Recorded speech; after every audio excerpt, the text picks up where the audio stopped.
Hey internets, it's Jake from Mini Terrain Domain, and this is Welcome to Paradise Academy, Season 2, Episode 21. Where do we go from here? We'll have a brief recap and get into the game here in just a few moments. Just a couple of really quick announcements.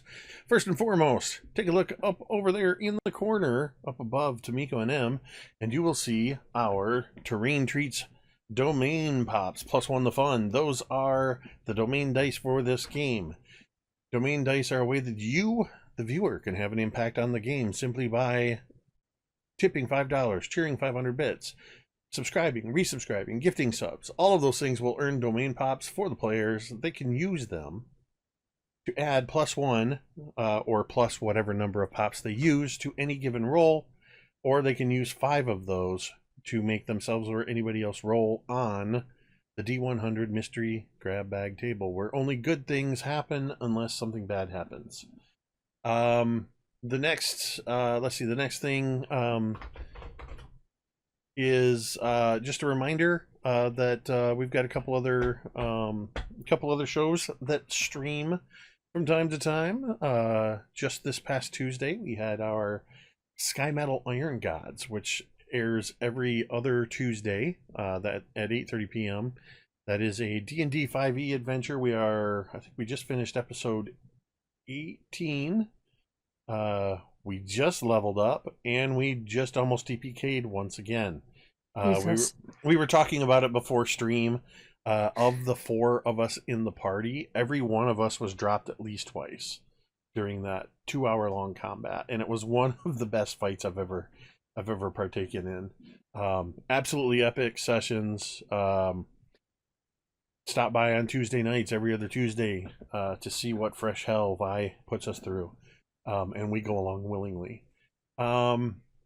We have on Monday nights, kind of sporadically right now due to injury, illness, and things like that, but Mondays at 8 p.m. Eastern is Scribes and Scrolls, where we recently finished our 100th episode. We've only got a couple more left, and we will eventually wrap that up. Take a brief hiatus, and then we will be returning with a new Pathfinder 2e adventure. You'll have to stay tuned for more information on that. I think I did break that last week. I don't remember if it was here or in another in last time we played Sky Metal. But we are going to be running the newest Pathfinder adventure, 7 Dooms for Sandpoint, which starts at level 4 and goes ideally all the way up to level 20. Actually, I think the actual adventure only goes up to like 11 or 12, but we'll make it go to level 20. So God knows we could just stretch it out. And then of course we're here on Thursdays, and then you can catch all of us, some of us, I guess, at different times on different channels. Ted and I show up once a month on Nerdarchy for the Old Guard game, which we just had this past Friday. Another excellent game. So that's it for what we have going on. I don't have a link. If Tamiko, maybe if you can find it and drop it. Our friend Todd Stashwick and David Nett are kickstarting Progcore Fantasy, which is a system agnostic with 5e adaptive rules. It's an entire mindset. It's a multimedia project. In the first 24 hours, they surpassed over a third of their goal. We've got some friends that are participating in that, featuring the art of some excellent people, excellent contributors. You can find everything at the Kickstarter page for Progcore. Go check it out, and if it looks like something that's interesting to you, back it, because you're going to get a whole bunch of good stuff, I assure you. This show, and many of our shows, feature adults playing in fantastic settings. We are portraying characters in unique settings in this game, of course, in fictional town in 1985. we will be dealing with topics that include but are not limited to intense emotional scenes, discussions around divorce, bullying. There may be graphic depictions of violence, horror, body horror, things like that, as well as the content warnings that I just gave you. If that's something that is not to your liking, please feel free to leave the stream. Come back when you're feeling that you can handle that stuff, or check out some of the many other games that you can find out there. But kind of on the hand, I looked up and saw hand stuff. On the hand stuff side of things, we do have safety tools in place. All of our players, we've actually had more than one session 0 at this time where we lay out lines and veils. We discuss what those lines and veils are, and we put safety tools in place to make sure everybody stays safe around the table. We use a traffic light system, but we encourage you to use session 0s and safety tools in your own games. You can go to the URL that just popped up to check out the TTRPG Safety Toolkit. It is at bit.ly/TTRPG Safety Toolkit, all one word. There you will find the RPG consent checklist that we use, as well as the traffic light system and several other pieces of information explaining what lines and veils are, why the need for safety tools, and offering a variety of safety tools. We encourage you to use those in the session 0s in your own games. Finally, I would like to remind you that you matter. Your presence on this earth makes a difference. Whether you believe it or not, it's true. There's any number of reasons that you might be struggling. Maybe you need somebody to talk to, or know somebody that is struggling. Type exclamation point help in the chat, as Jeremy has just done, or you can check down at the bottom of the screen. That information will pop up, but it brings up a couple URLs. Findahelpline.com, or you can check out the growing list of resources at takethis.org. We encourage you to check out those websites, bookmark them, save them for yourself, save them for a friend, and remember, you matter. With that, I would like to welcome you all to Paradise Academy. In our last session, our gang, as I have taken to calling them, the gang, has returned from their recent time-traveling escapades, have gone back to their 1985, arriving, all of them, in the sub-basement that is hidden below the school. Unfortunately, the robotic, cybernetic, whatever you want to call it, body that Laz was mentally controlling was completely fried in the transfer. Fortunately, Laz himself is fine and was released from the giant Bacta tank that was preserving him. Notably, all of the other Bacta tanks are now empty. None of the previous occupants that included townsfolks and teachers are in those. You all did encounter Dr. K, who began to explain to you what was going on. But before you landed, each of you experienced your own personal dream or nightmare. Things that were weighing on your subconscious that began to manifest in this in-between space as you traveled. One of the things of note was that Dr. K was able to monitor some of your travels through time, having dialed his machines into your unique frequencies, as he explained. And the most surprising of all was after the incident with the myriad Jessicas at the lighthouse in 1885. When you all arrived here, according to this holographic display, it looks like Anne may have brought the myriad Jessicas into Paradise, into this timeline, and they have been scattered.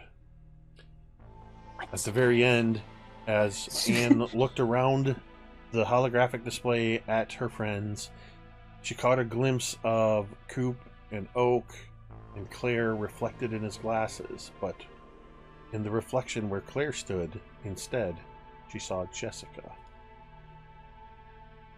And that is exactly where we are going to pick up. We're going to pick up at this exact same scene. You are all standing around the holographic display.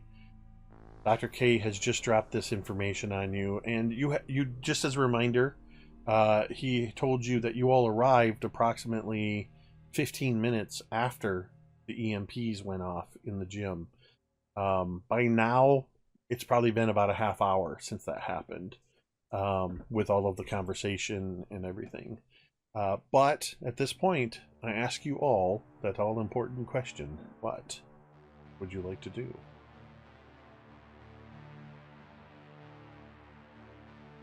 I would like to find Ideally, some I'd like to clothes. go home and sleep because, it's got to be like after midnight and there's all kinds of problems. It's been a long day for a lot of us. It is after midnight. You actually have an appointment, though, at midnight, Billy. Oh, yeah. You have a Your freaking. parents are hosting a party. That is indeed true. Can we please So- all go to the Stapler party? Do You we wanna go to still the look Steve like Park? shit? Do we still look like we've been in a fucking shipwreck and a tsunami Oh, yeah. and all that? Oh yeah, you guys. Most of you left wearing your formal wear, which At is least you all have clothes on. Yeah. All that to say, Go get I your can't gym say. clothes. Yeah, if we walk into frickin' that little, shindig dressed in our gym uniforms, I think it'll turn a few heads. All right. I gotta be honest. I want to get out of here. Just anywhere else.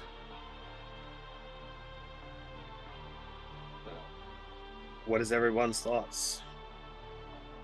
Is Dr. K still standing around with us? I can't remember. Yep, you're standing at basically in the north end of this sub-basement where there's a bunch of computer banks and this table with the holographic display, and Dr. K's just he's just spent the last several minutes telling you guys a bunch of stuff, so he's just waiting to see what you guys are going to do. So Coop really hasn't been exposed to much of the computer stuff. So he's just kind of walking around with his jaw hanging open, looking at some of this stuff, like the holograph table, the displays, and he turns and looks at Oak and says, Mr. McHenry was right. There's no way the school has the budget for this. I would go to Laz and I would just be like, hey, so how about this? I want to see this freaking party. I want to see all those Richie Riches and what they do when they, left to their own devices, but we can't go like this. And I kind of like nod at Laz's freaking robe and my very messed up dress. And I'd be like, how about we go home, we change, and then we can go in and like peek through the windows. Okay. Yeah, that's probably a good idea. Should we meet up somewhere together? Like, Yeah. Well, Before I mean, we go. yeah, Or, you like, meet just at my meet there? house. Well, no, you and Okay. I'll go. We're not going to tell them we're going to go because we don't want them to know that we're snooping in the windows. But you meet me at my house and then we can go back. okay, yeah, that sounds. Listen, guys, it has been a day. I'm just going to head out. Have fun at your little freaking cotillion or whatever. And see y'all when I see you.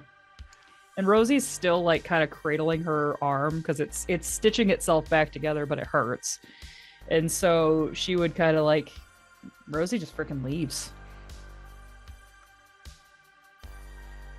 Laz kind of stands there for a second until he thinks that maybe enough time has passed that it's not as suspicious, and he goes, "Yeah, I think I'm actually gonna turn into big day tomorrow, and I want to make sure that to get my 8s. So, All right.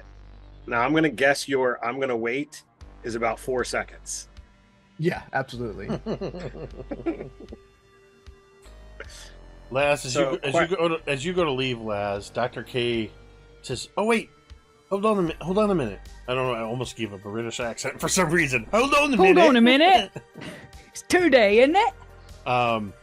And he goes over to by one of the computer banks and grabs a brown paper bag that says the printing on the side of it says Meyer Thrifty Acres, and it's rolled up, and he hands it to you and says, you might need this. You can keep the robe though.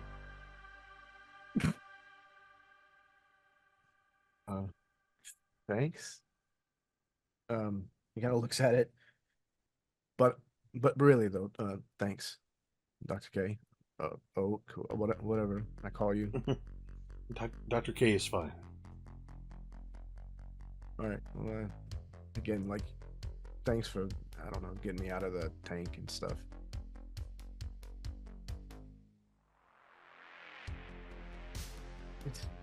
It's fucking weird that you're so old. I'm only 35. Yeah. Like I said, it's No, weird wait. that you're fucking old. Sorry. I'm only 42. Sorry. Got the age wrong. I mean, I'm only 60. accurate, but Wow. I'm only 107. slowly ramps up throughout the episode. So, question: did Carson make it back through it? Is he here with us? Carson is not with you. Oh no. He's dead! He's at the fucking bottom of I forgot to mention Kitchigumi, bitch! the It smoldering still takes skeleton 29. that's with you. No, I'm just kidding. Because I know he went back through. He went through the doorway with us off the boat, but I don't think it was ever mentioned again. So he might be in 1885, or he might be here somewhere. I don't know. Just like a rich brat to completely forget his manservant. Hey, You're I not did a gonna- lot. I did a lot for Carson. Billy isn't gonna notice until like Christmas, and he's gonna be like, "Oh, fuck, no. where's Carson?" I'll Or bet he takes he the- followed into the tree line expecting us to follow because that's what we said we were gonna do. Oh no, maybe. Oh, well. Oh god, and now we've Well. made a new enemy. This is a villain origin story. We leave him back in time? We left him back in time. Oh wow. Oopsie. There's like a Well, it's statue gonna to be- him in town now. I don't think it'll take Billy that long to realize what happened when he goes He outside just goes to the and car. sits in the back of the car and be like, "Why aren't we moving?" I don't even know if the car is going to be out front because it went onto the boat. That's true. Oh my god, if the car made it back and Carson didn't, that would be the best. Carson is the car. So I will his turn name is and- Carson for a reason. I will take a look at Oak and Coop and Anne. Be like, all right, what is your plan? Is it party or is it bed? Time is it? Midnight. It's getting A little close to after midnight. is it? Oh. Well, Or I'd actually, like it's to go probably to the after party. midnight. Yeah. I'd like to go to the party because there's probably really good food there, but I'm afraid that if I don't get real mad. You keep cutting out, Tomiko. I'm not surprised. My internet's taking a shit. It sounds like you are self-censoring sometimes. It's the 2-second delay button. We're all class here at MTD. Yeah, well, not much I can do about it. So What did you say? The if I don't get what, somebody will be mad. That was the part. if that I don't He doesn't get get home, home. Oh,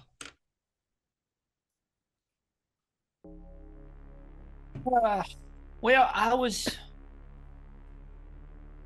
was wanting to do a lot of things this evening, and things just didn't work out the way I thought they would. But that's been kind of like the whole of my life lately. So, You mean the time in paradise? yeah. Like everything that I want to do, like, doesn't normally pan out.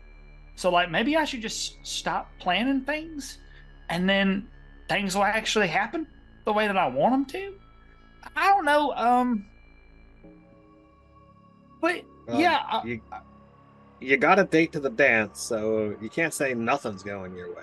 I mean, yeah, but like, then there was an EMP, so that happened and kind of ruined things. Did it changed things. I wouldn't necessarily say it ruined things. Oh, okay. I mean, positive spin on it. Okay.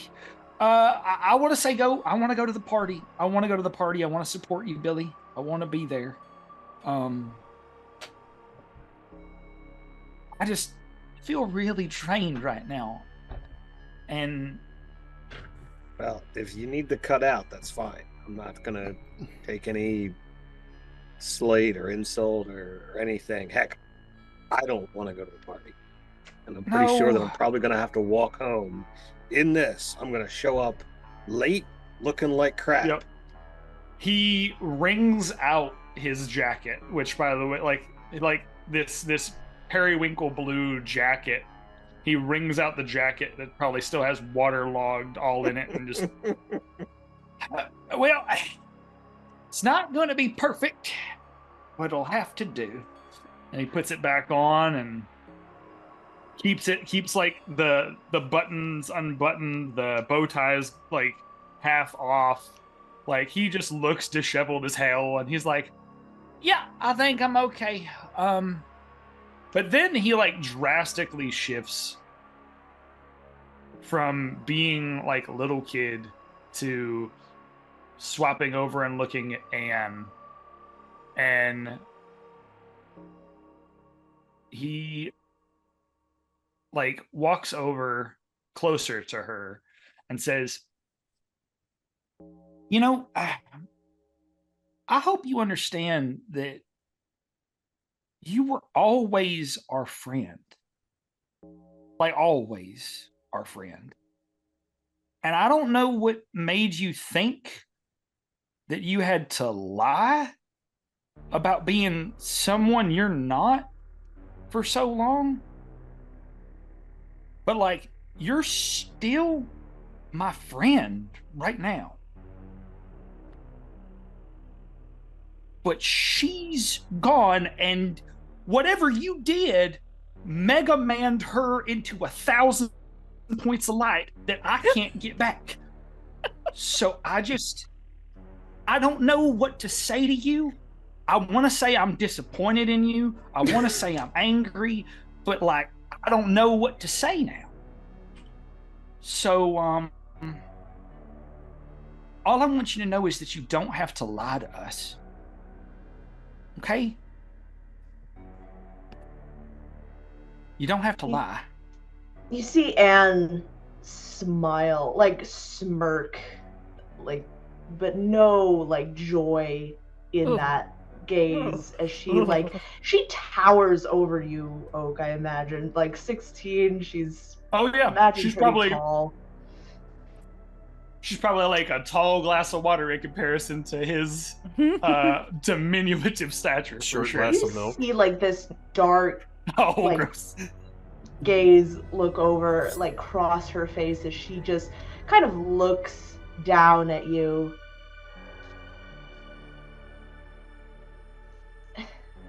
She's like, and she scoffs as if she was gonna say something, but then she just shakes her head. She looks back at Billy. Well, I for one cannot go in this. Why don't you come back? Anyone can come back to my place. Get showered, get ready. We could all go smelling like a little bit better. So in the moment of the scoff and the changing of emotions, fearful that you're going to say something to make the situation just a little bit worse, Billy just puts his hand on your shoulder, so maybe that's what prompts you to switch to, oh, we want to go get cleaned up. It changes the dialogue. I think that would be a great idea. Maybe there I can use your phone and at least call the house and let them know what the hell is going on. Why I'll be late. Yeah, totally.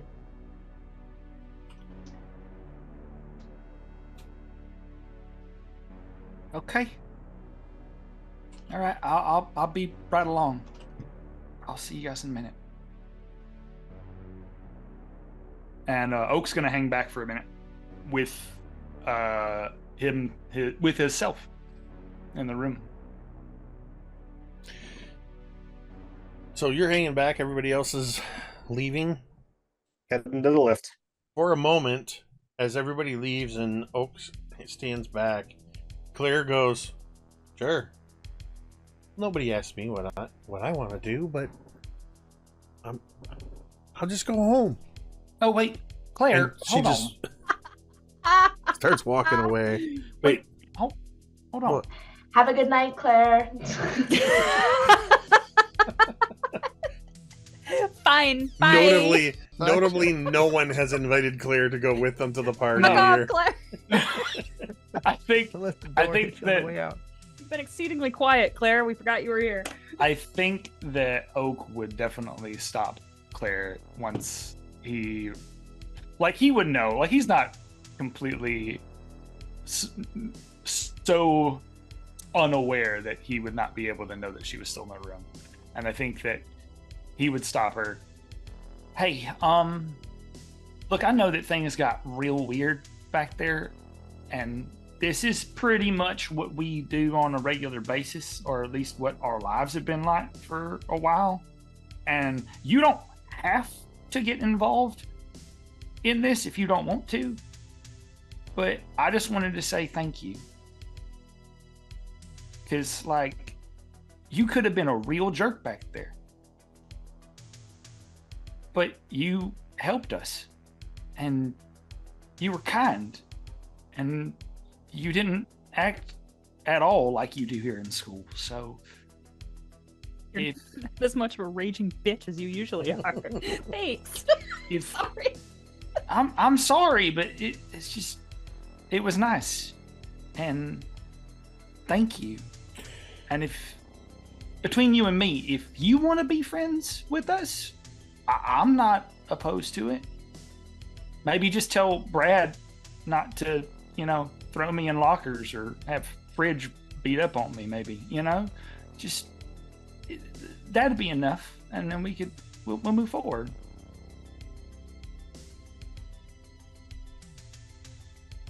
She stands there. She's still wearing the jacket, one of the heavy jackets from the Edmund Fitzgerald, and she just kind of looks down at you as you're saying your piece, and she says,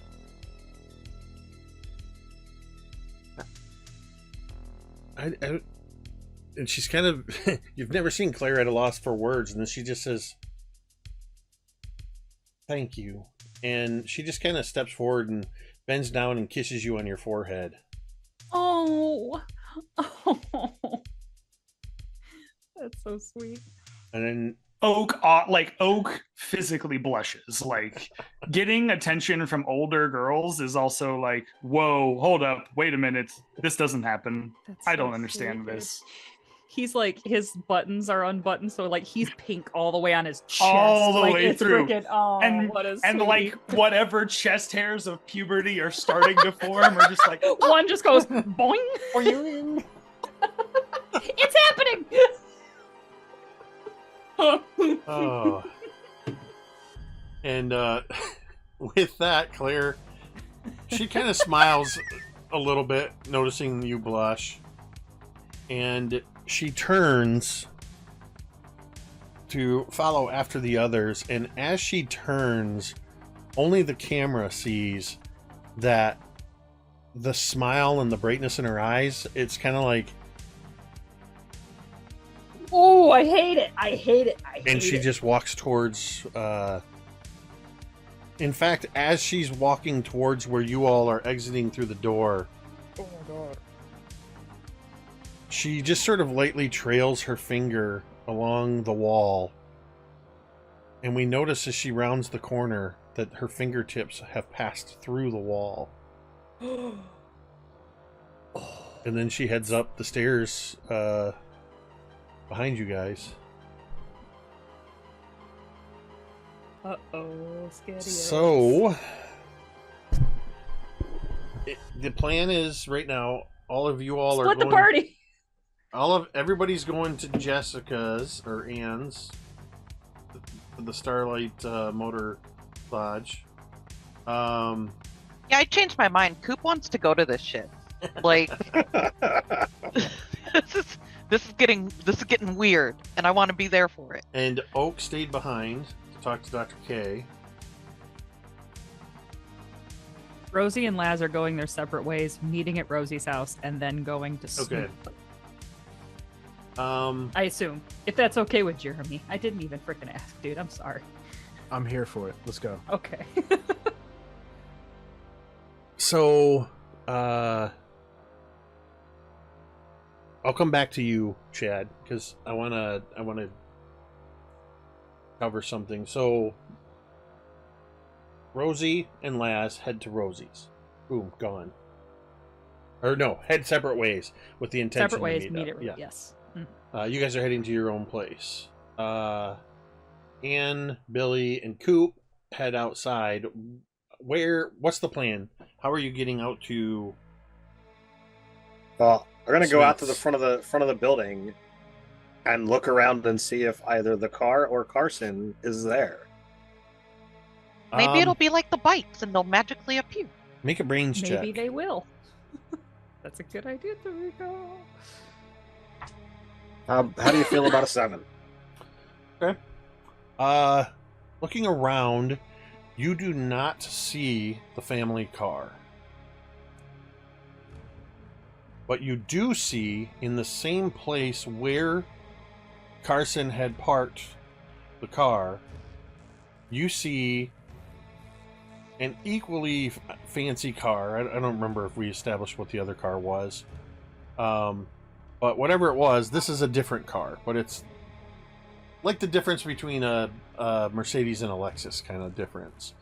But it's parked in the same spot, and you do see the silhouette of somebody in the driver's seat. And as you guys come out of the school,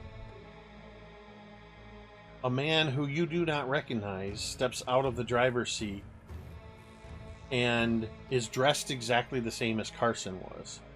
Oh, shit.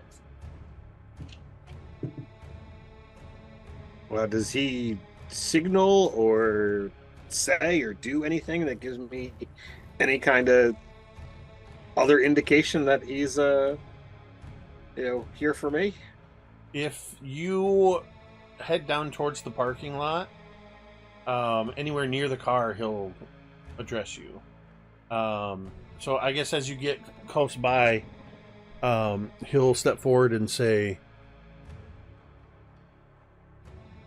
"Are you ready to go home, Mr. Stapler?" We were actually hoping that you could take us over to Jessica's house to get cleaned up. We're not in exactly party attire at the moment, or party condition. What about the rest of your friends? Will they be joining you? There should be one more, hopefully coming up the steps shortly, that will be joining us. Very well. We'll wait, and then I can take you wherever you need to go. Thank you, sir. This man looks to be roughly the same age as Carson, but this man is black. So very obviously not Carson or related to Carson in any way, but seems to know you. Well, I will play like I know who this is, and wait until I am informed of a name. Okay. God. With that, we will swing back down into the sub-basement where Oak and Dr. K are. Dr. K is, as everybody begins leaving and as you're talking to Claire, he begins to busy himself with some of the computers and running over to read like a readout of dot matrix printer that's and kind of self-folding. He looks at some readings. He goes over to another computer. Oak, the one thing you would absolutely notice now that your focus is taken away from the conversation and your friends, all of this computer technology looks like it was not taken from, but heavily inspired by all of your favorite science fiction properties. You see computers that look like they could have been taken from Star Wars, Star Trek, Battlestar Galactica, Buck Rogers. In fact, like one computer has a circular readout that looks like I forget what his name was. Othello, I think, or Theopolis. Was that it? I think it was Theopolis. The super intelligent computer that Twiggy wore around his neck. Bitty bitty bitty. Hey, Buck. Definitely. Your older self took inspiration from a lot of places in the building and acquiring of this technology.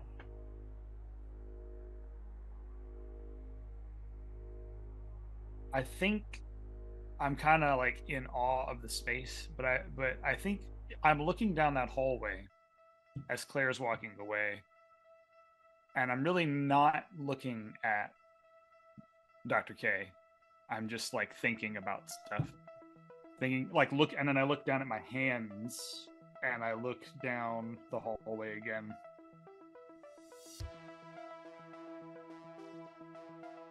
You were right. You were right the first time. You were right the first time. You were right the second time. You were right all the times. And I should have saw it, but I didn't. I should have never trusted Jessica. Because that wasn't her in the first place. So, okay. New plan. You and me, we figure out how to put whatever that was back together. I don't know how we're going to do it, because that's a lot. But we'll figure it out. We got time. And he like smiles at himself. And then I'm going to catch up with them before they leave. Before you leave, yeah, you would notice that this whole time you're talking, Dr. K seems to be doing his hardest to pay attention to these computer readouts and not look directly at you. He keeps kind of doing this sort of like almost looking at you, and he actually actively moves away from you a couple of times. Yep, we're both like multitasking in our brains as we're both talking to each other. Roll me a grit check. Grit check. I believe my grit is my D6. Don't touch him. It'll cause a paradox. That's not that great. So let's see. I would like grit. Yep, grit is a D6. How many pops do we have? A bunch. Bunch. I'd like to use 4 to bump that up to a 7, if that's okay. Because I rolled a 3, and it's not enough for me to feel comfortable. Okay. So you're bumping it up to what? I'm going to use 4 to bump it up to a 7. Atta boy! Excellent. Good judicious use of the pops chat. So I'm going to make this accurate here a moment.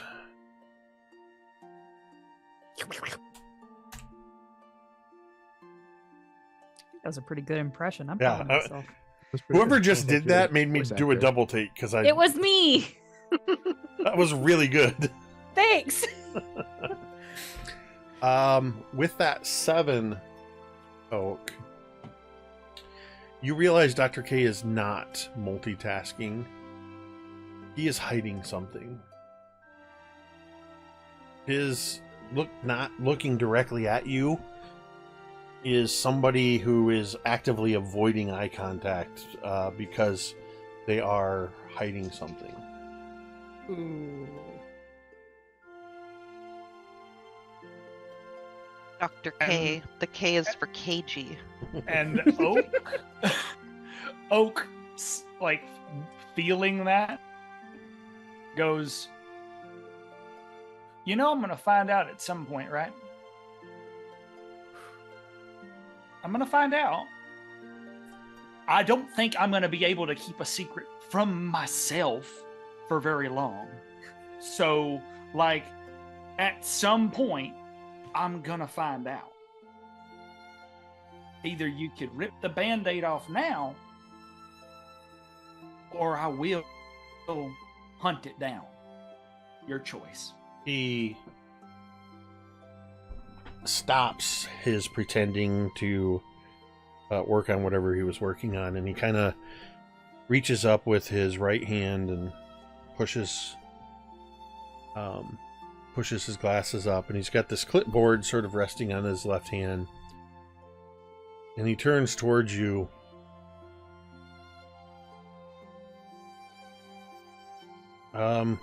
You're right. I better tell you now, or else I may never get a chance to say something.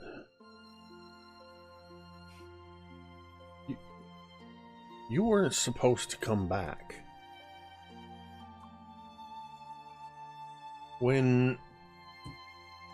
I remember when this happened, this is where I got separated from everybody, and I wound up in 1955.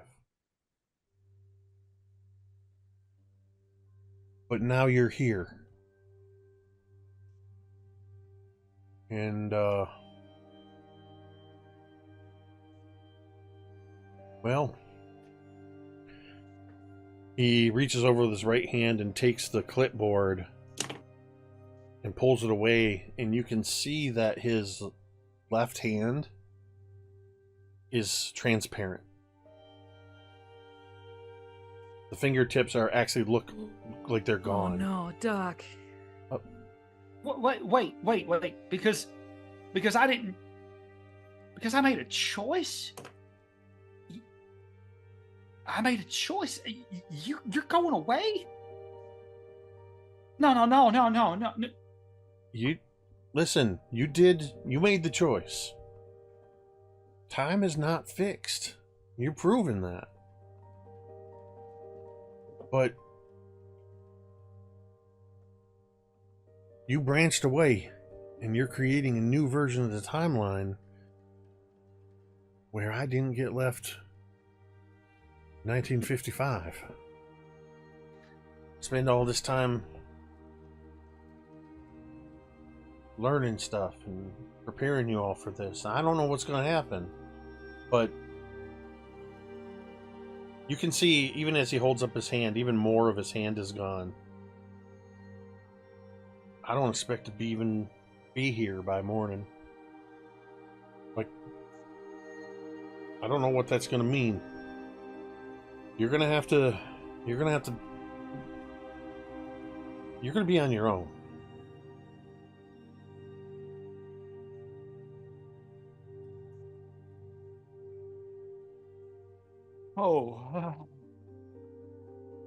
And for that moment,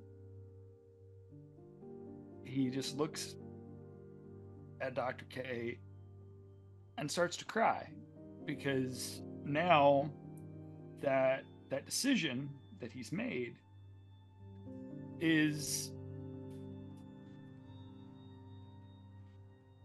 is gonna leave him alone. And he doesn't have a guiding point anymore.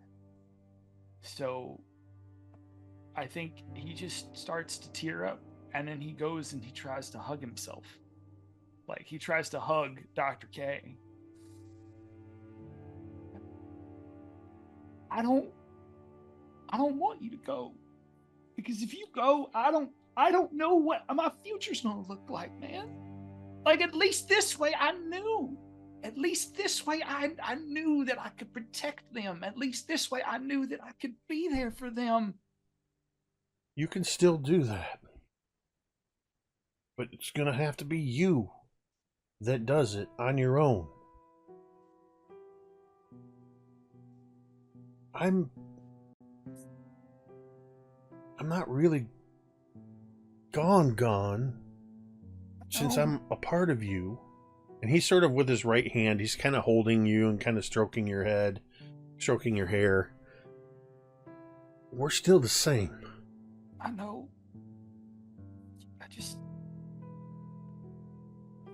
It just means you're going to have to go out there and you're going to have to learn this stuff on your own.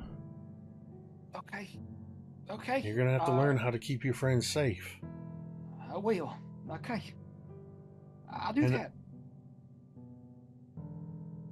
I know this is a lot to take in, but there's one more thing. Okay.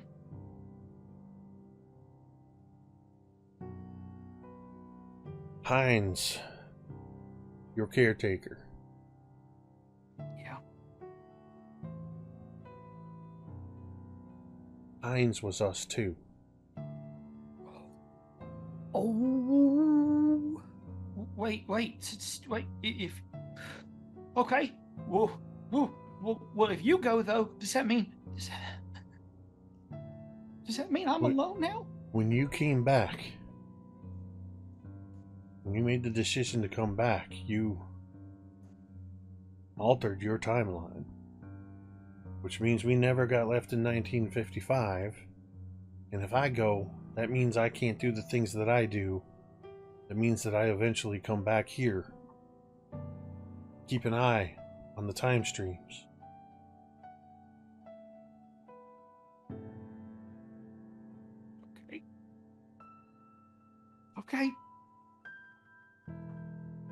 Okay. Well, that changes my plans for a little bit. I promise you that we're going to end up right here. I'm going to end up right here.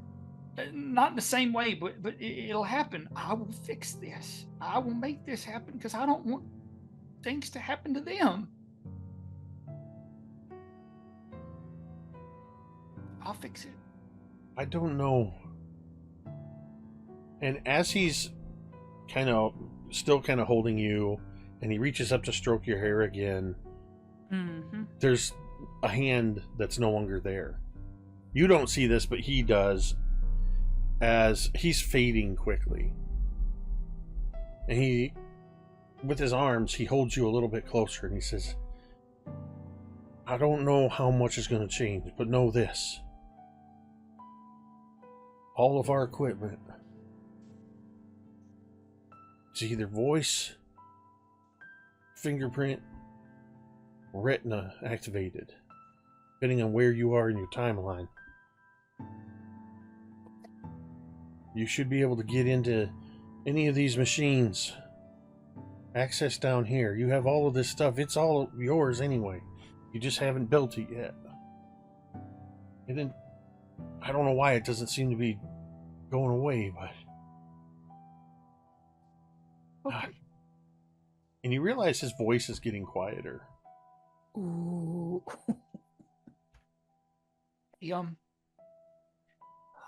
Hey, can you do me a favor? Just so I can remember this. He pulls out a one of the I think they existed. I don't remember. The wind up travel polar, like the wind up travel Polaroids, like the way that you would use the wind up travel Like a cameras, disposable camera. Yeah. I assume those were around, right? I can't remember how they would function, but Good question. Yeah. What are you talking about? Disposable like cameras with the roll Kodak, of the 30? the Kodak disposables. Absolutely. Yeah. Okay, I just can't remember if they would have existed in this time period. I carried those bastards around with me everywhere I went Yeah. in middle school. He would have carried one for the dance, and he would have pulled it out. And he goes, I just can I take a God. can I just want to remember what I look like. Ugh. If that's okay. Yeah, you And better he like begins to wind it up as you slowly begin to fade out. you better do it fast. And Yeah. he steps back, and you see now that both of his hands have vanished. He goes, "Hold on." Yep. And he kind of crosses his arms, kind of hiding them, and kind of stands so he's leaning against the holographic display and gives kind of a wry All right. smile. Say cheese. Oh my God. As the that's flash good. goes off, Ugh. the lab coat falls to the ground like Obi-Wan's robes.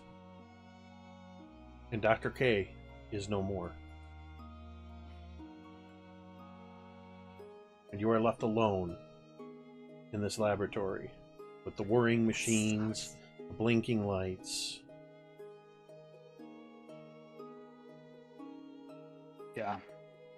And then there's a slow pan of the camera up through the ceiling as you watch his body get tinier and tinier as he begins to walk out to the rest of his friends. He takes one last glance back at the laboratory and one last glance down at that lab coat. Tears just welling in his eyes, and he begins to walk out. You beautiful bastards. Wow. Well done, both of you. I'm glad you chose to stay behind, because if you had not chosen to stay behind, you just would have at some point probably found an empty lab coat, or you wouldn't have gotten this amazing scene. So, Spectacular. Incredible. Jesus. okay, who wants to follow that? That was brutal. Um, I will. good. We will. Yeah. yeah, let's see I where think let's see Jeremy what and me. Rosie and Laz are up to. So I think Rosie just walks home. Like she doesn't live far. No, nothing's that far away. We've established that it's kind of silly. We're all taking vehicles places.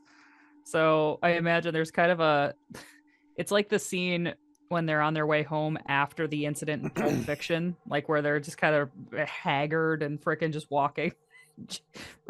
Rosie's in this dress that's all effed up, and she ends up going, makes her way to her house, changes her clothes, and waits for Laz. Yeah, I think Laz might skateboard home, after the point where at least Oh, they yeah. part ways. So that way he can kind of hopefully get a head start so that she doesn't end up waiting on him for very long. Mhm. I think when he finally shows back up and she answers the door, or whoever answers the door, Mhm. I think he looks like an extra from The Crow. I think he looks like he's dressed to go see like Depeche Mode. Oh, 100%. And Rosie's like, aha, perfect. And she has like a duffel bag with her, just like a sports bag, and it looks like it's full. And she would look at him and just be like, I think the vibe is right here. And she'd just be like, let's go to the party.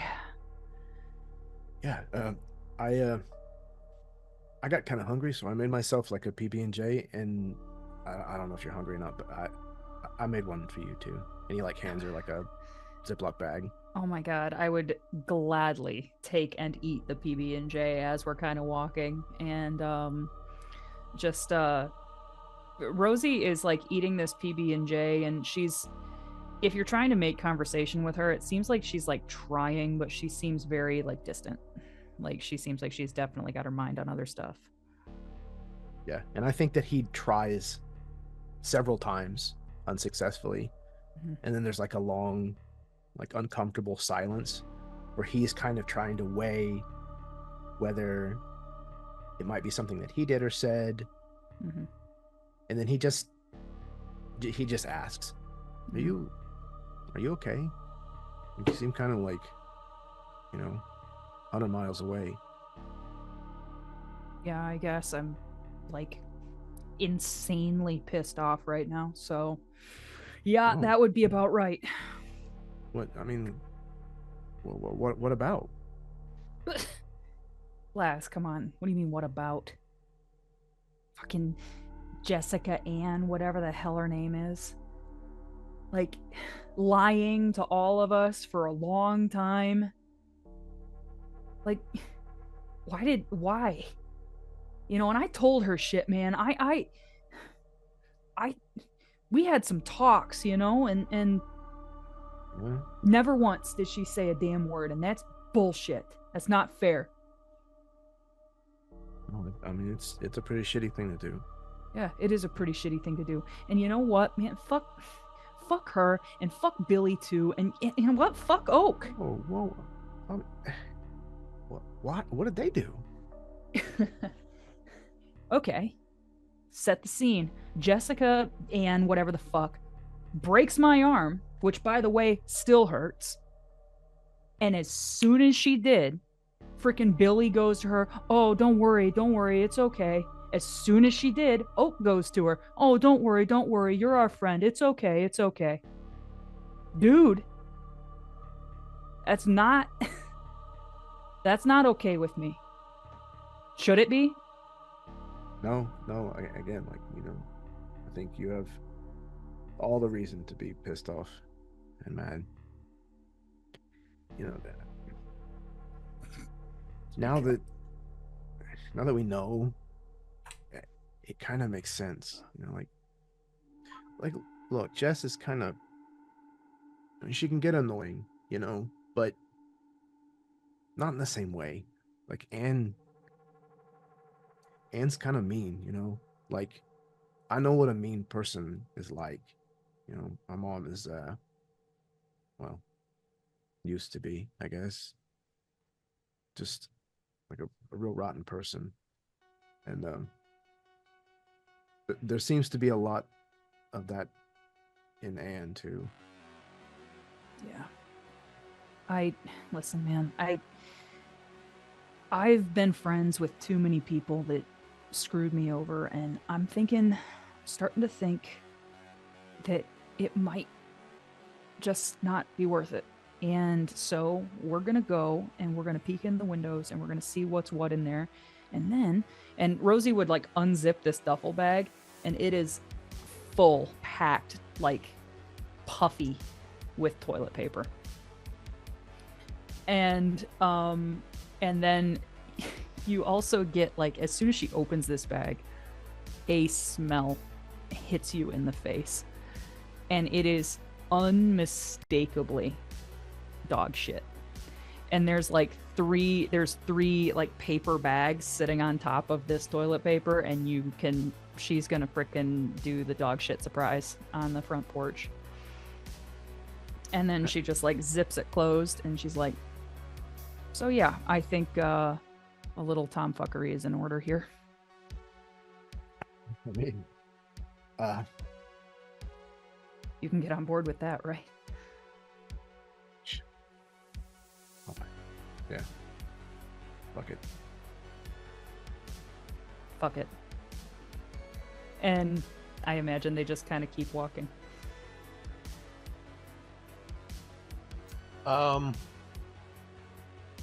Shifting. Lass is a terrible influence on Rosie.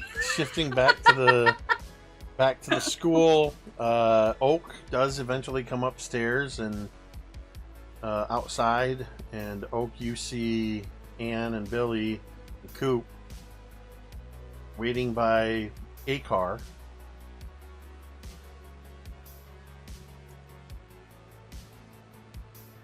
You join up with them, Oak? He's rather somber, but yeah, he does. He joins up. A very morose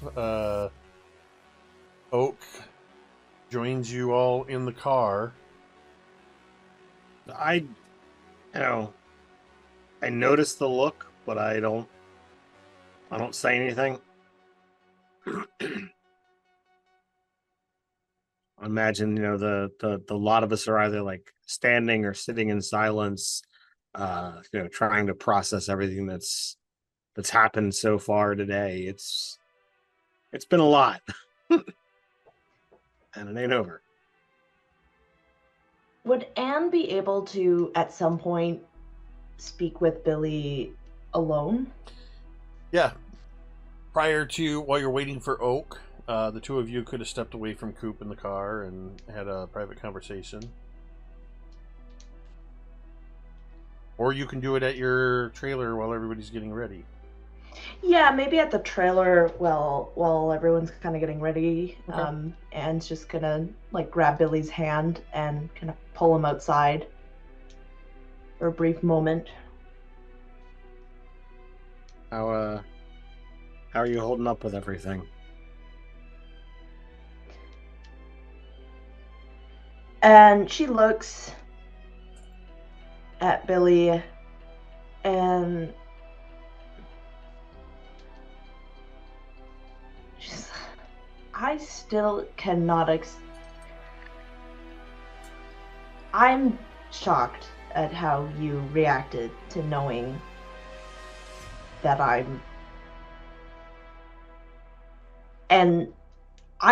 she's like looking not at Billy, like very this is very uncharacteristic.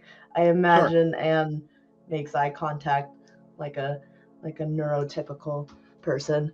But at this typically she does, but yeah, typically she's looking away, but I have to tell you something. Sure. Jessica wants to get out if she already hasn't. Which means that I would have to go back. Over the summer, you were both here at the same time. Yeah, right. Yeah, that was different.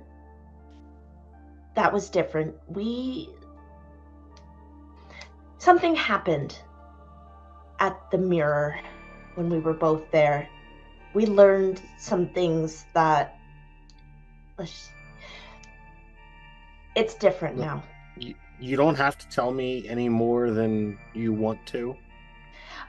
I'm just not even sure that I understand it. Well, all I know is that it's either Jessica or me that needs to be in that other world. And she's like, and Billy, I don't want to go back. I can't go back. And she like puts her hand on his shoulder. I'll pull you into a hug. I mean, like, look, there is a lot going on in this town. We've already seen that it's possible for the two of you to be out. And I get the sense that this is a competition, and right now only one of you can be out. And I'll do the best I can to help you in whatever way. But I think ultimately, if we can find a way to let you both be out, and stay out. I think that would probably be the best for everybody, and no one would have to be trapped. Yeah, of course. I would, it'd be great for Jessica to be out, but if it comes down to it, Billy, can I count on you? You don't understand. That place is, I can't go back. This is all I've ever wanted, and it's not fair that, why do I need to be the one that goes? Why do I need to be the one that is there? I'll do whatever I can for you. Whatever you ask.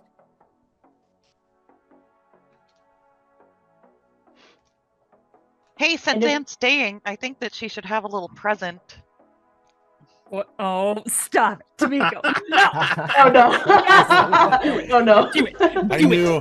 I don't know how, but as soon as I saw that Tamiko gifted 5 community subs, I'm like, freaking twinkle. she's donating 5 subs to spend them immediately. Wait, really quickly. Last words. If Billy and Ted are okay with it, Anne would like to kiss Billy. Of course. Oh, that's great. I think this makes sense for the scene. Oh, that's okay. Okay, now do your worst. Yeah. All right, I'm ready. That means you're gonna roll a D100 on the old mystery grab bag table here. Watch, it's actually gonna be something good this time. Em's all like braced, and it's like, win. you found a gumball. I'm more worried that we're gonna get struck by lightning in middle of the kiss. Done. There are some things. There are some things that take immediate effect. I got a 9. That's not good. Oh, that should be good. Is 'cause that if we're good? going on Is the- low yeah, numbers- if we're going on I don't the know. scale, 9 is not the low numbers are good. Yeah. Oh, okay. Remember. Mostly positive. The high numbers are bad, if I remember correctly. Unless Jake just switched it. I Yeah. honestly Yeah, unless was. it's random. I Every honestly was time. thinking about moving the numbers around. False sense totally of should. security. Because Scramble yeah, I thought about rearranging the numbers, but just so you don't know what's where. And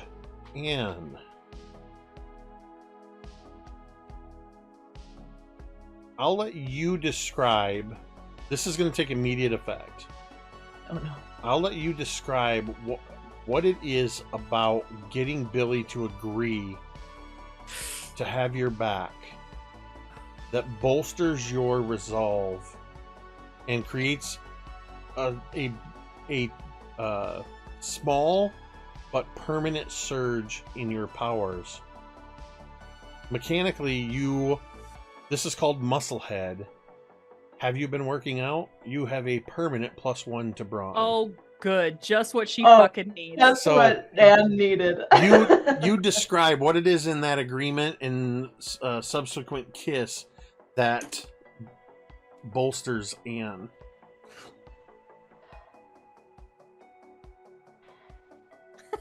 Okay, Jake, feel free to veto any of this if this does not fall in line with the lore.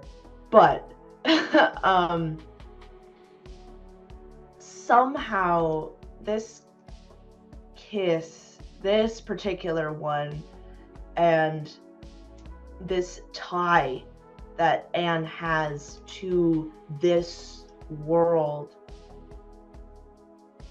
Billy, for a moment, you see that there is like this tether, ethereal, and kind of, for a moment, this like almost like string, and you see that from Anne that kind of goes, I would imagine that it would slip into the pavement where a puddle is, a reflective surface. And as she does, as Anne kisses Billy, this tether just slackens ever so slightly, becomes a little bit looser, a little bit less attached to whatever world is on the other side of this reflection. And I think that Anne feels, and she can tell that she is gaining more attachment, more connection, and more power in this world. I'll take it one step further, that in that moment that happens, you have this brief flash in your mind that is equal parts the dream / nightmare, I don't remember which one you had, when you were transitioning back to this world, as well as the confrontation you had with Ashley Raven, and you and Jessica stood before the mirror when she pulled off the Crimson Shroud. You see that vision of that mirror standing in that place with this unknown light source, and you hear the faintest as a crack spider webs a couple inches up from the bottom of the mirror. Yeah, love it. Perfect. Nice. I think actually that is a great place to take a break. We're going to go ahead and we'll take about a 10-minute break, and we'll come back to finish off the second half of this game. We'll see you on the other side.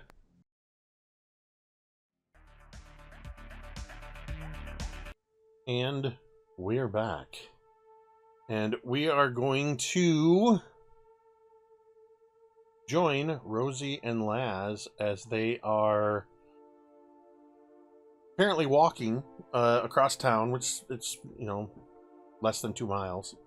But walking across town to get to the Stapler house. So you're passing through the nighttime streets of Paradise, a town that for the most part shuts down by 9 p.m. with the exception of Joe's Old Time Tavern. I forget what it's called now. The bar, with the exception of the bar.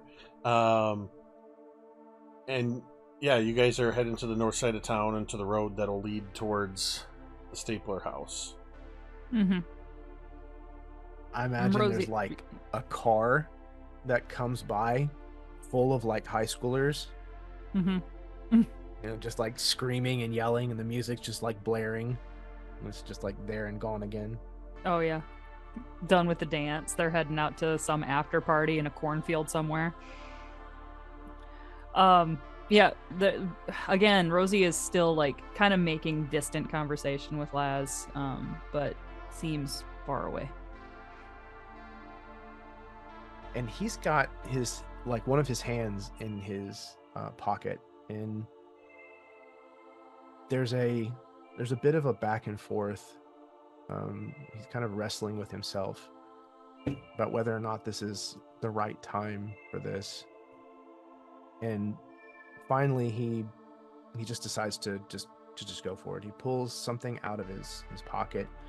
He says, I wanted to give you this.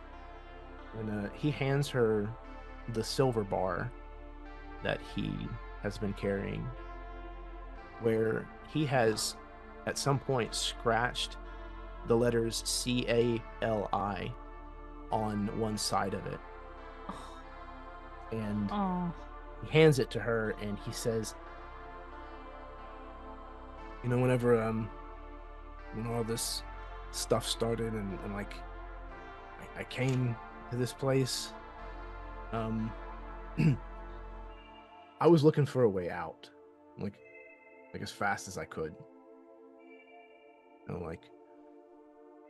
I just needed enough money to get a bus ticket so that I could get out to the West Coast, and I wasn't ever going home. I didn't want to be there. I didn't want to be here. I wanted to be in California. That's where I saw myself, and that's what I wanted. And there's a part of me that still wants that, you know. But somewhere in all of that, I decided I don't want to go anymore.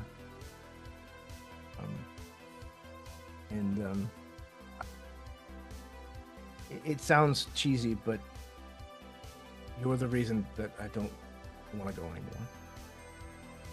So I just wanted you to have that, just so that you don't like ever, you know, forget like all of this.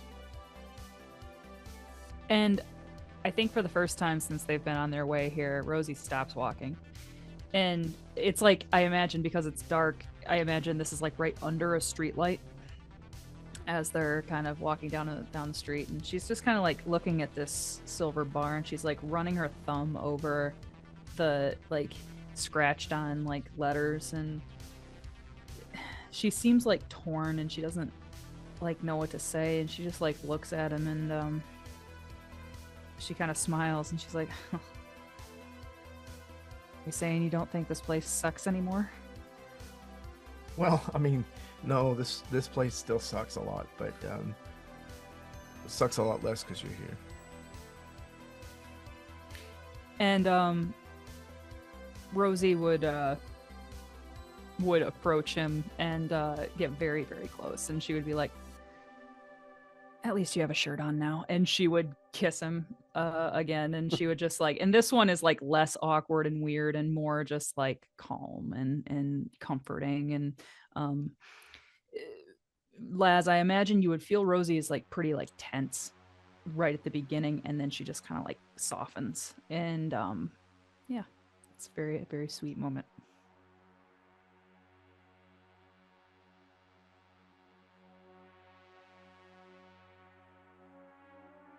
Let's cut to the rest of the gang as everybody's finishing getting ready at Anne's house.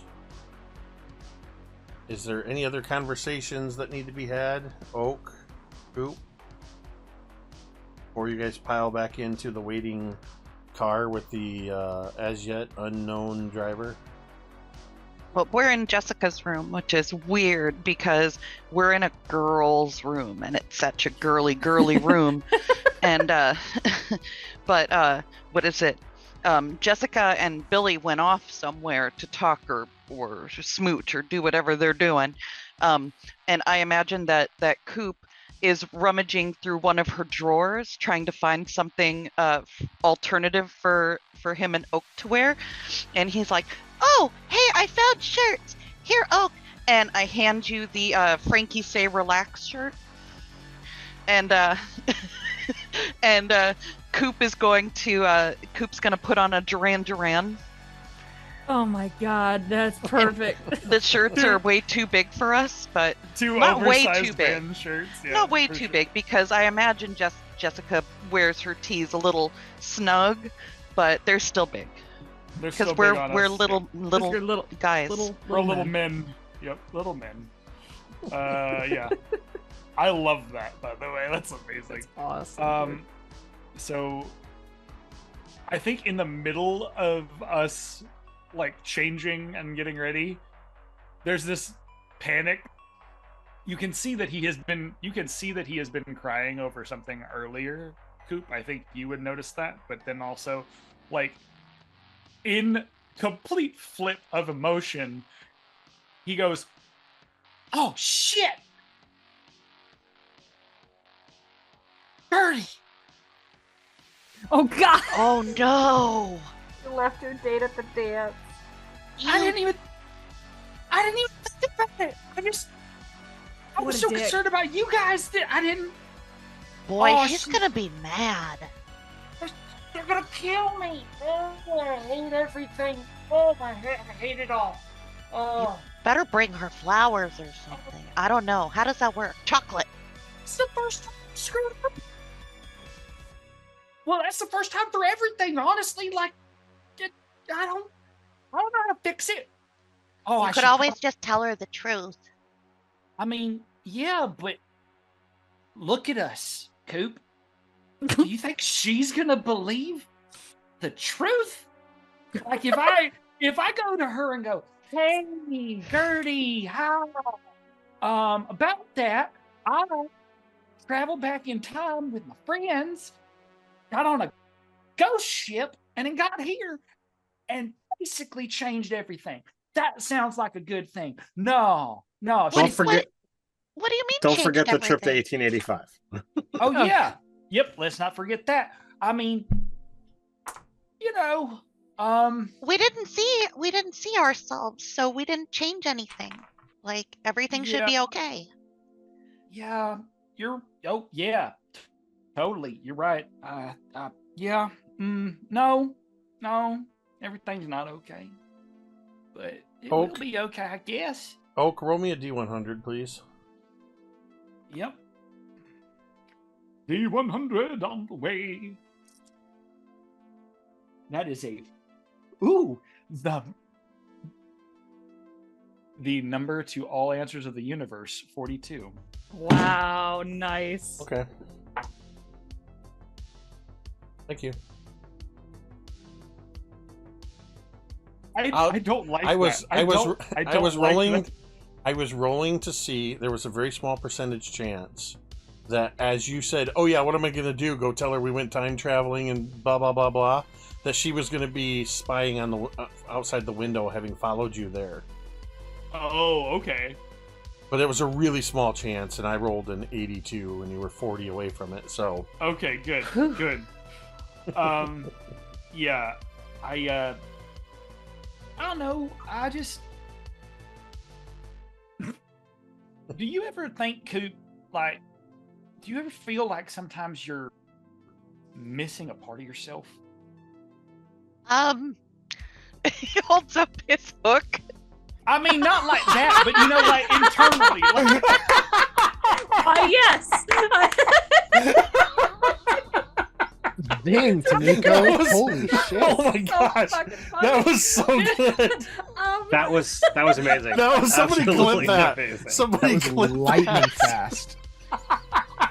No hesitation, dude. Boom, boom. Holy shit. Way to be in character. Oh, that was Yeah. fantastic. in that moment, Oak bursts into laughter and just falls back on the bed and is just like, "Oh, this is why I love you, dude. This is why I love you." you make everything so easy. Like, I'm over here just devastated and upset and thinking constantly about everything. And meanwhile, you're just like, let's just have fun and enjoy life. And I wish I could be like that. Well, But you meanwhile, just have to like not worry about stuff so much. how do you do that? Well, I just try not to think about things, and I like to eat. I also like to eat, but like, I don't know, up here is just a mangled mess of something, and it just lets me do 1,000 things at once, and I hate it. Yeah, I wouldn't worry too much about it. Gertie'll understand, probably. I hope they do. I like them a lot. I don't know. It's my first kiss too, Coop. It was my first kiss. They kissed me. Whoa. Yeah. It was. Whoa. I don't even know how to describe it. But then all this happened, and now every ounce of me thinks that I screwed stuff up. So guess we'll have to see tomorrow. What about you? You okay? Me? Yeah, I'm okay.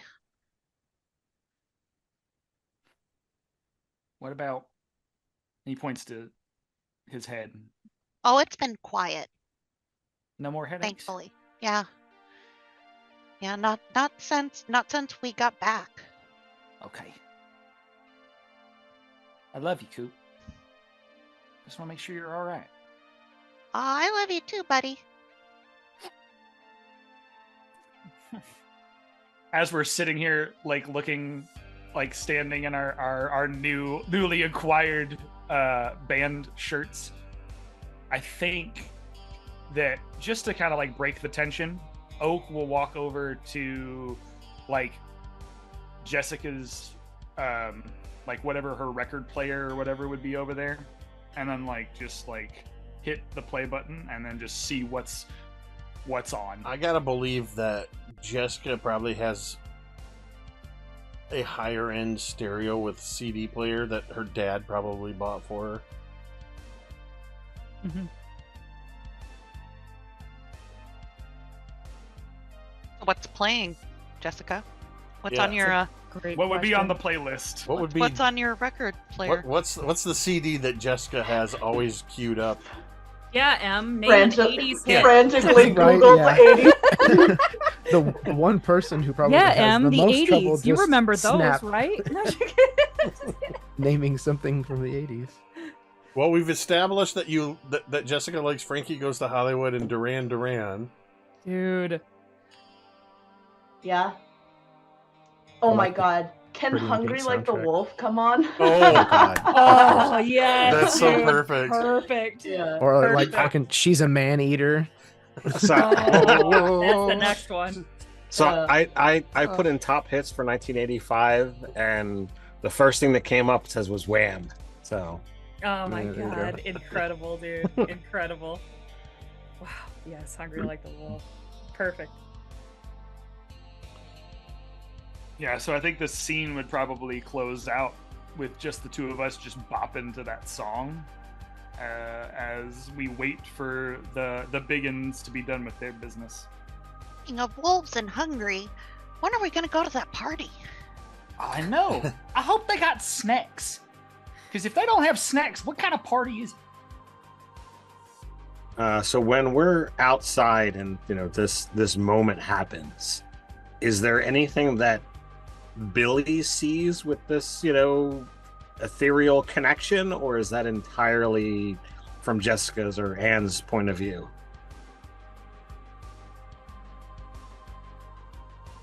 Let's find out. Guess what? I'm gonna have you roll. I'm gonna guess D100. Hey.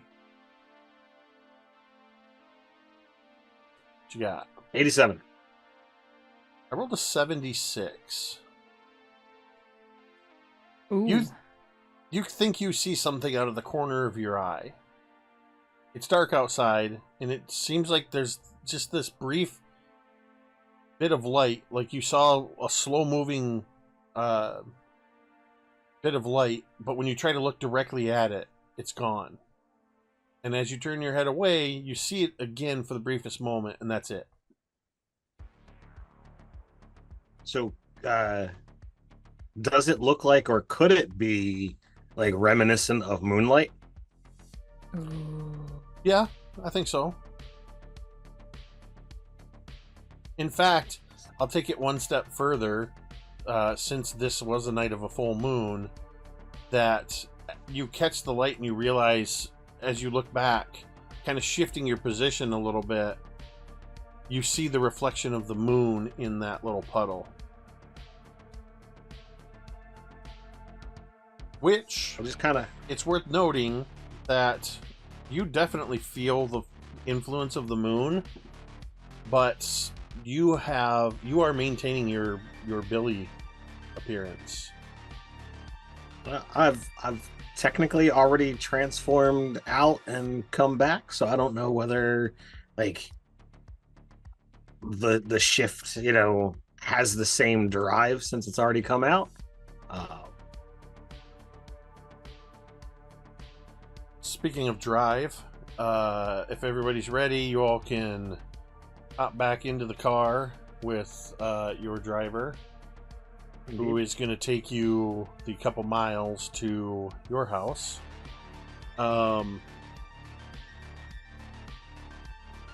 With the time it took all of you getting ready, and even though there were 4 of you, there were only the 2 of Laz and Rosie.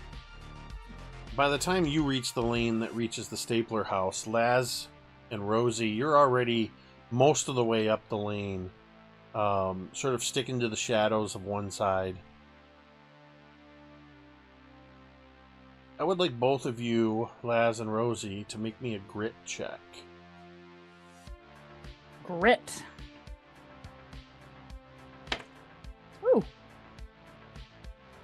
This is a tiered success. This is our tiered check. This is not a pass-fail. I got a 15. Nice. Thanks. Is this having to do with sneaking around? No. Okay. Because I have Good gank thought. as a rank. Good thought, Jeremy. So I just wanted to see if maybe. All right.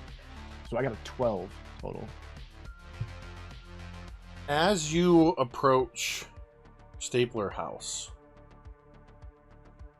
you can feel... Well, for one, you see all the lights on at the house. You see that there's several vehicles parked out in front of the house. You can actually hear sort of the buzz of the party that's taking place. But there's something, an energy in the air, that the closer you get to Stapler House, it makes the small hairs on the back of your neck stand on end. It gives you goosebumps. It's almost like detecting that sense of ozone in the air right before or after a lightning strike, or if you've ever seen like a transformer on a telephone pole explode from a power surge. There's that almost metallic ozone in the air. Like taste it almost. Yeah, you feel that with each step, as you get closer to the Stapler House, it increases. With those numbers, I'll say you would remember that the Stapler House is a nexus point. Oh. It's one of the places where several ley lines intersect. I think Laz kind of calls out, "Hey!" Psst. He kind of motions around towards like the back of the house. Like, I know how like rich people throw parties. If we want to avoid being seen, like we should go back to here, or like the caterers are coming and going from. Rosie has this moment where like she just wants to agree with him, and like, but she also like wants to. This is all also kind of like trying to impress him, and so she's like, yeah, sure. Like she kind of already like was planning on that, even though she definitely wasn't. As you're kind of making this plan, as you approach the gate, both of you sort of see that flash of light kind of move across as a car turns on the lane and is heading towards you. Oh shit! Dive in a bush. Billy, Coop, Oak, and Anne, make grit checks for me, please.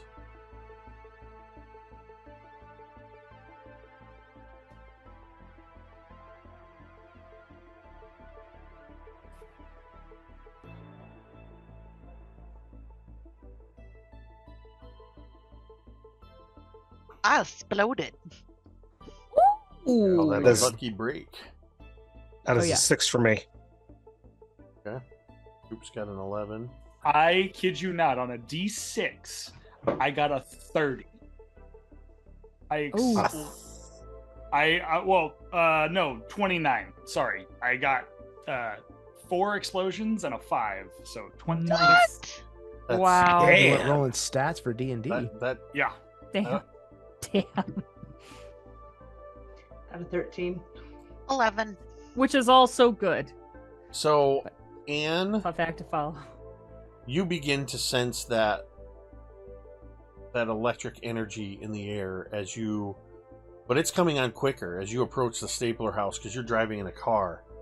You feel this sudden surge of energy.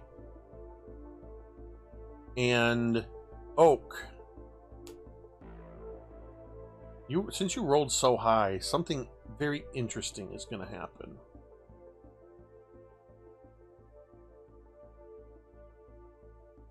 Nobody else needs to make a check for this. But what I do want to know is, where in the car are you seated, Oak? Shoot. This is sort of like a limo, so all of you are able to fit in the back. There's a couple seats the seat that faces backwards, and so I think that so I think me and Coop are sitting on one of the, not on the back end. I imagine that like Billy and Anne would be at the back end of this car, like next to each other. But like we're probably sitting on one of the sides, but there is like that like additional drink caddy section that would be in between the two of us. So like we're just enjoying like the sodas and stuff in here, just in like trying to have a good time, and not Oak is trying not to panic, like have a panic attack before they go in. But as this energy that you also suddenly become aware of hits you, it's as if every molecule in your body absorbs and amplifies this energy. And you all see Oak begins to glow. Jesus. And just for fun, it's the same yellowish glow that is the regeneration energy of a Time Lord. Just for fun. Like Oak's not only glowing, there's like particles of light that seem to be emanating from him and starting to fill the interior of the car, and it's getting brighter and brighter in here. Oak, what are you doing? Buddy, if I knew what I was doing, I would probably stop this. I don't know what this is. Has this ever happened to you before? Like maybe when you're Dude, home alone? Dude, if they told me this in health, in health class, that this was gonna happen, I wouldn't be starting puberty. I would say no, thank you, not happening. This is not what I signed up for. Okay? Well, I can tell you that I never did that. Yeah. Glow stick isn't part of puberty. I read the book. Yeah, you got to be a werewolf. I get to be a highlighter, a human highlighter. What is this? Freaking light bulb, Wait. bro. You need a bright orange hat or bright yellow hat for that to happen. With the bright light that is emanating as it begins to, it's like shooting out of, this light's just blasting out of the car. I have become Ark of the Covenant. And the driver kind of starts to slow down, and he just goes, Mr. Stapler, Billy, what do I do? Do I just get us to the house? I don't think we're in any danger from this. And because of the brightness of this light, as you can't even look at Oak now, but as you look away, you see that from the open field to the right of the car, lit up by this light, is it's the old farm truck that Carson had taught Billy how to drive in, that you would drive around the back property. And it's barreling on a collision course with your car, and it has just hit the berm where its front tires are lifting up, but as you look at it, it seems to be frozen in place, airborne, as it's bathed in this light. As you get closer to the house, the light is bright enough that it illuminates. You guys don't see it, But Laz and Rosie, as you were ducking into the bush to hide, and you suddenly see this bright light, before it fully gets to you, the two of you, and you are frozen. You have no awareness of being frozen. Oh. Uh-oh. Uh-oh. As Skinios. Oak has involuntarily triggered some sort of time bubble. And we'll find out what that means next week. So as the pickup truck is floating in midair, I look out the window. Can I see who's driving it? You look out the window. The light is so bright it's washing out, almost washing out the front of this truck, whose headlights were turned off, and it's illuminating the interior of the truck. And though he looks bedraggled, having long unkempt hair and unshaven, it looks like Carson. Fuck. He's out for revenge. He bitches Battle left of me. the chauffeurs. He's back to take his rightful place. There can be only one. And that's where we're going to end this. We'll see what happens next week. That's amazing. Revenge of the Butler. I had... Carson. So, I'll tell you, just full transparency, I was not obviously counting on Chad rolling four lucky breaks and getting a 30 on that check. So if you hadn't have rolled that high, you would have just done like the others. You would have sensed something, and then you guys were going to suddenly get T-boned by that truck. Oof. But because you rolled so well, your powers are being triggered by the ley lines. Wow. And you've essentially created this sort of time bubble. You have just prevented that from happening. I protected my friends, and that's all I can ask for. Right. This Also- is your purpose here. Also, I forgot to remind you guys, and I even had a note to remind you guys that you started the session, as always, you start with a gold star. Shit. Well. Shit. So, but those go away at the end of the session. But remember those for when you need, you want to add to the story in a unique way, or you want to cancel out a consequence or whatever. Yeah, we'll find out next week, episode 22. Actually, no, we won't. Or maybe we won't. That's right. We discussed it, but we didn't tell the audience. We're not 100% sure there's going to be a game next week. In the U.S., it's the Independence Day. We're going to take a poll with everybody to see if enough people are here to run a game. We'll be here next week. If not, then we'll be off for 2 weeks, because we absolutely are not playing on the 11th of July. Many of us are going to be gone, so we won't be playing then. All right. Thank you to everybody who tuned in tonight. As always, thank you for all of the incredible support, even especially to Miko's nefarious Wow. 5 community subs to Yes, get thank you. Thank you, to Tamiko. give Anne Well done, extra Tamiko. strength. And thanks, Carrie, as always, for the bits. You guys always make sure you keep yourself keep that number from dipping too low of your domain pops.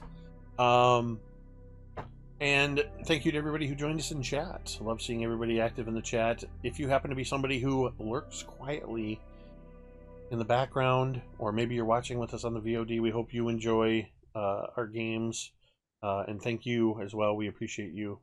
And of course, as always, just the hugest thank you to all of these amazing people that can have character knowledge and player knowledge and keep those as separate things and play against what they know as a player, because it's what serves the story.